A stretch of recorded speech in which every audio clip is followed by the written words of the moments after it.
Hello, my name is Antoine from ATM Tech and welcome to the channel. If you've been here before, then welcome back. However, if this is your first time, consider subscribing if you want to see the latest in tech. 2020 is really shaping up to be an interesting year for gaming, with the likes of the Xbox Series S and X as well as the PS5. On the mobile side of things, you've got Google Stadia, Microsoft's Xbox X Cloud, as well as the newly announced Amazon Luna. These streaming services offer console level gaming on your mobile device, so I definitely expect to see more people gaming on their mobile phones this year.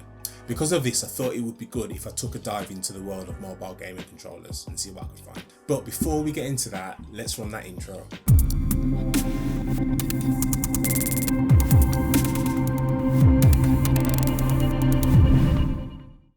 So for all you lovely people, today I have the Glap P1 game controller. So this retails for about £80 UK, probably the same US. It seems to be sort of a collaboration or endorsement from Samsung. I must say I haven't heard of Glap. There's no Samsung branding on the packaging, but it does appear to be endorsed by Samsung.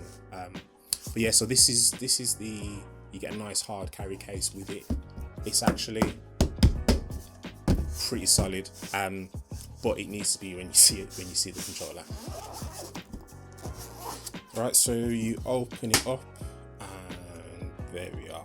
So just putting the controller to one side for a second. So you can see inside the case is molded, so it fits nice and snug.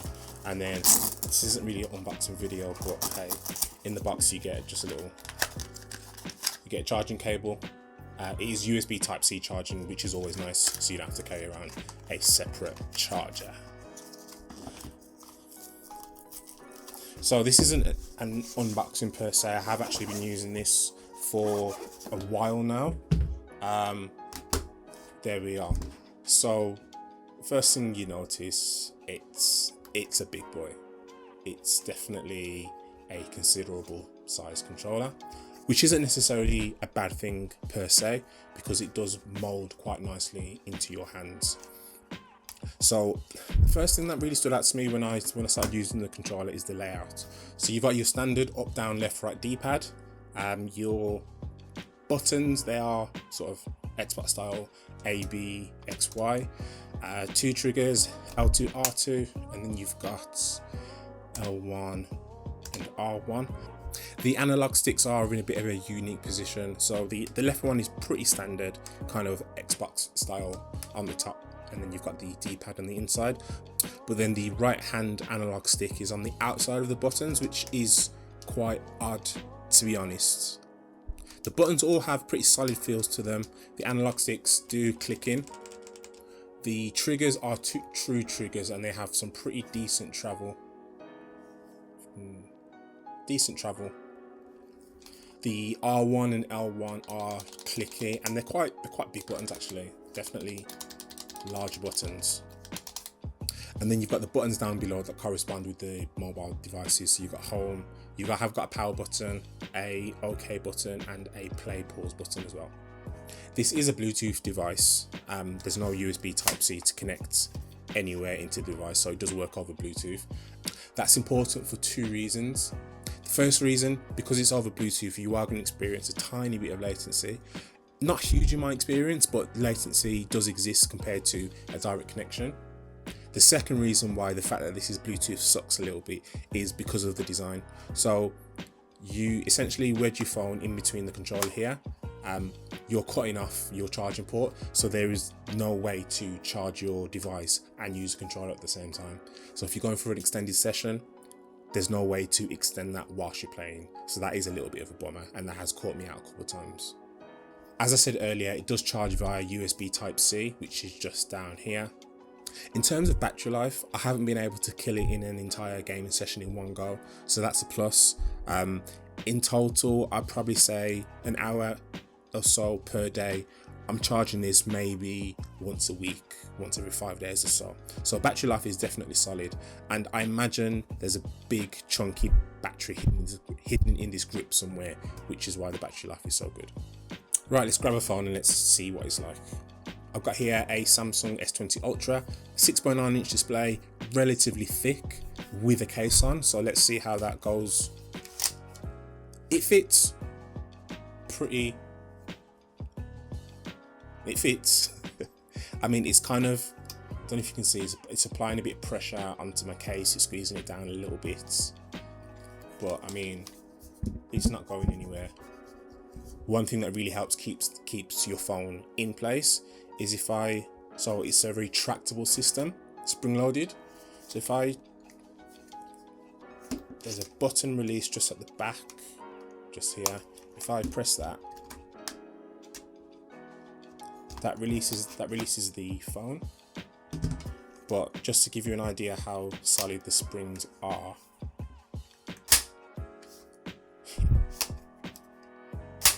there is literally a caution sign, caution, risk of trapping finger, because the springs are that solid.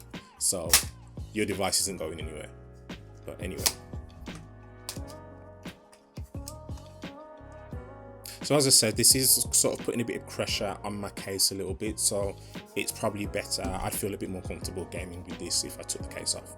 But it just gives you an idea, the size of the phone that you can fit in here. So Samsung S20 Ultra, pretty much the biggest phone on the market at the moment. And as you can see, it's in here so tight, I'm struggling to get it out. So let's just pop off that case. For the sake of this video, I skipped the pairing process. It's just your standard hold power button for 15 seconds, search, connects, that sort of thing. So it's pretty straightforward. So we are going to go into some games. So I mentioned streaming services at the start, and that's exactly what we're going to be having a look at. So if we go into Microsoft xCloud, X Ultimate Game Pass, whatever you want to call it, and we'll go into some Forza, because that seems to be the game that everyone demos. You guys can see how trash I am gaming. Well, I'm not terrible, but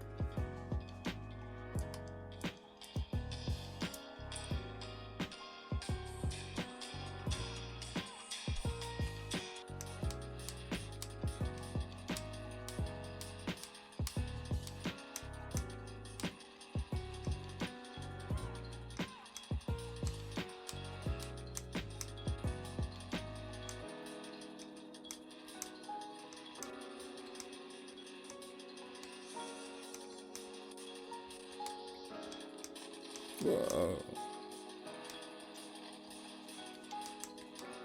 I think there's like a running trend for YouTubers to be pretty bad at Forza, so it's okay.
So let me give you the lowdown, my thoughts on this Glap controller.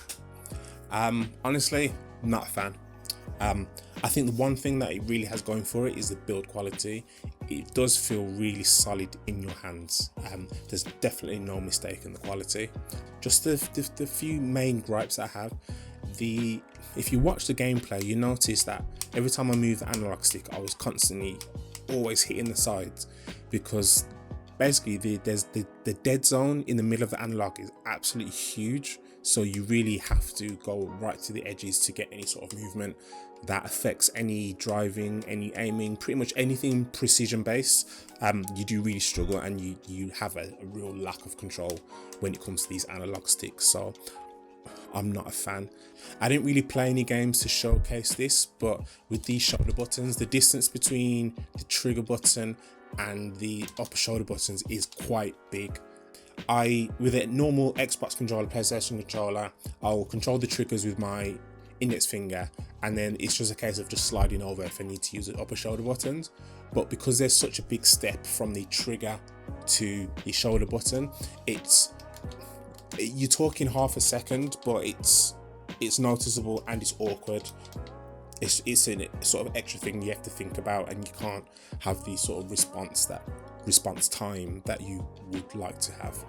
Other than those things, it is a decent controller. There's a lot of controllers out there, this sort of style, that are quite minuscule, and I get hand cramp just looking at them. But I can use this for an extended period of time, and it is quite comfortable. As I say, just my main issue is just I feel as though I don't have as much control over the game as I would like to. So, as I said, first-person shooters are out.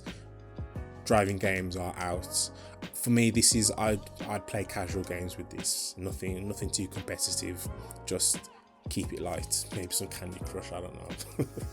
So if you did have your eye on this, I wouldn't rule it out. I just think you need to have a look at what you're looking for, what kind of gamer you are, what kind of games you're going to be playing. If comfort is the #1 priority, then absolutely, yeah, get it.